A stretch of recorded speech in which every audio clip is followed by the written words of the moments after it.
Welcome to Scrappin with Sheri and page 37 in our sketchbook. This is another one-pager with 2 photos on it. I am going to keep it a one-pager for our video today, but you know me, I can't just do a sketch with 2 photos on it. So I have pulled a couple more papers from the secret box. If you missed out on this, boy, did you miss out. This is just beautiful paper. I saw a lady at one of my weekend retreats recently, and she used this for pictures in Colorado. The sky just was so beautiful with this, and the browns of the mountains. It was an absolutely perfect paper pack for that. These are a couple of the sheets from that, and I'll be throwing in a piece of brown cardstock for some borders. This is a really easy layout. I'm using this for my background piece. I don't necessarily need this teal color, so part of that will be covered up by the paper border that I'm going to do out of this. So the first thing I need is my 12-inch trimmer. And these paper borders are different sizes. That's something I didn't notice at first. But the top one is a 1-inch.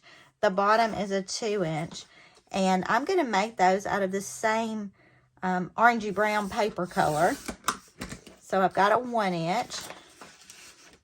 And then here I'm going to do a 2-inch. I have to go to my other side to do the 2-inch.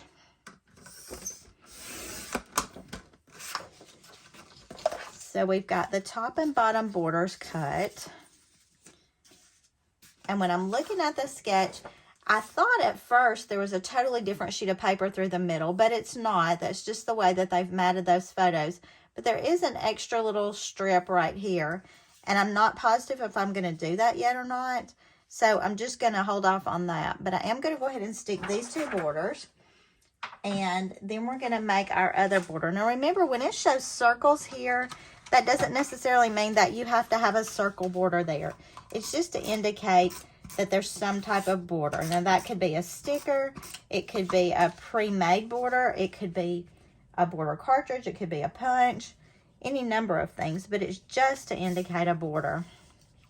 Now, I think it's beautiful the way they did it on the example, where they used a border below, a strip of words, and then a totally different border above. I think that is so pretty.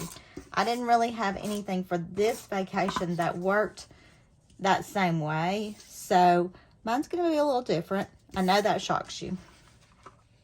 I'm going to be using this old boot punch. I didn't even put the name on this, but this is the boot print punch.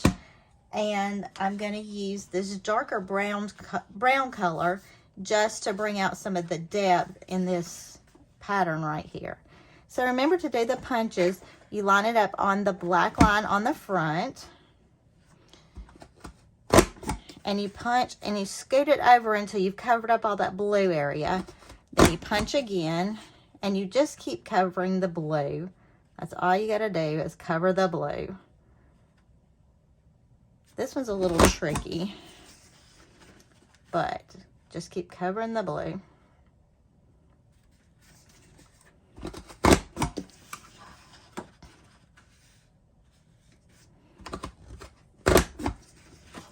And because with this particular punch, it stays on the paper, we're going to need to cut that off. I'm going to dump these little scraps.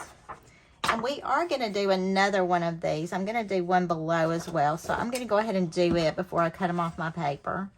And I'm just flipping to the opposite side of the paper. I like to do all of one job first, if at all possible. You know, sometimes I'm not planned ahead that well. But if I can do all of one job and then put that tool away to do the next job, I feel like it makes me more efficient than pulling my tools in and out over and over. And for a lot of people, efficiency is not the goal. So if that's not a big deal to you, it doesn't matter. So let me get my 12-inch trimmer again. And we're just going to cut this strip with the boots right off. Now these boots go right up against the edge when you punch those. So I'm not going to leave much border on this opposite side. I'm just kind of running my housing down through there to see how close I'm getting. But I don't want a really wide edge on this side when I've got a really narrow one on that side. And you notice I didn't measure. I'm not necessarily concerned that they're exactly the same. That's not a big concern for me right now. So we've got the 2 borders done. Now, I know that this border is going to take up more room probably than they were thinking right here. But I think I want it to go below so the white shows through. Down here, I'm probably going to put it over this orangey color so that shows through. And that gives me a really different look. Now let's go ahead and pull out our pictures. I've got several pictures where we visited Canyonlands. This was the Island in the Sky Park. And you can see why I chose the particular colors I did. It just kind of really pulls out the oranges in the rocks behind us. I don't want to cover that sky completely, but I'm okay to lose part of it. And I could lose a little along the bottom of this rock here because I want it to fit in this little allotted space I have here. So I'm going to grab my little personal trimmer and trim off some of this rock. This is kind of the introductory page to this particular park. This will be the first page I've done for Canyonlands Island in the Sky. So I am going to have to designate on here that this was a new day, this is a new park, all of those things. So I'm keeping that in mind as I'm laying everything out. Now that's good. That gives me a lot more space right there. And you know what? I'm going to go ahead and stick that really quickly because that's where it's going to stay. Now because this boot punch has some areas that are solid, I don't necessarily have to go repositional. I could, but I'm just going to do this with my regular tape because I've got it in my hands right now. And I'm going to line that border up right against that top cut border. And then I'll do the same thing along the bottom. And I'm just making sure that it's going to stick. So I've added a little more tape than I normally would probably. All right. And I know that I'm going to go ahead and put these two pictures together. So I'm going to add a little tape along the bottom of this one. I did keep that white border to pull the pictures apart a little bit.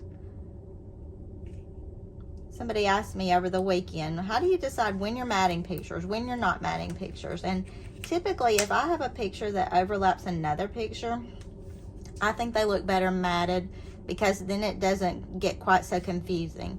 Especially if you have busy pictures. If you don't mat, what you're going to find is they kind of run together. And it's hard to see where one picture ends and one begins. Now I'm looking at my spacing here and I'm thinking I like that. But I do want to go back and pull some more of this orange. And this is what I cut off for the top and bottom borders. And I'm going to mat these pictures directly onto this with just a thin mat. And if you're looking at the sketchbook, you see that they have the pictures matted with a journal box on one side and then a strip on the other side. I'm not necessarily about the strip down the other side because I am getting 3 pictures on here instead of 2. And my pictures are a little bit larger than the prescribed size. And when I'm cutting this down, I know I've still got a 12-inch length here. So I'm not going to cut that side first. I'm going to cut this side to keep that 12-inch length in case I want to do a border on another page. Those are just things I have to consciously think through so I get the maximum use out of my papers. All right, so we've got the photos matted. I do have some space if I decided I wanted to put a strip of something there, but part of the reason I chose this background paper was for the variation in colors. So I think I'm going to stop with those extra decor elements. Several of you have mentioned lately you really like that the focus is on the photos, and I appreciate that. You know, sometimes I do a lot of embellishing and I do something really frou-frou, but when you got pictures that look like this, it's really hard to do so much that you take away from your photos. Now in my journaling, this one is a little bitty journal box. It's not very big, but this kind of tells what we did that day, where we went, all of that. And I told you before, I did buy the National Parks scrapbook page kit that went along with this, and it had the title Island in the Sky on it. So I think I want to add that here. I'm just going to tape this down That's my journaling that I had done on my phone. Printed it out on my little printer as a photo. I did print it kind of small. I don't know why, but it's okay. And then I'm going to pull a foam square for this sticker. Now I'm just doing one of the larger foam squares, and I'm going to put it right in the middle. And I'm going to add this sticker over to the side. I love that it's got the green in it that pulls a little bit of this greenery that you're seeing in the photos. And that's just going to use up that extra space I had right there on that mat. Now, because I told you this is a title page, and I want to be sure I designate that, I also had this, and I was debating where to put it. I could add it here. The problem with doing that is the little boot print is showing through here, and I kind of like the boot prints, although I'm seeing this one is not totally even at the top. So I think I won't use the Canyonlands on this, but maybe when I do the next page, I can use the Canyonlands on the facing page. And I do have it in here that this is part of Canyonlands. So this page is done. Just a few minutes, we've got page 37 in the books. When we go on to page 38, I'll use page 38 to do a facing page for it. So you'll get to see that next time. Don't forget to come back and see what we're doing. So page 37 is here. Next time we'll do page 38. And until then, happy scrapping.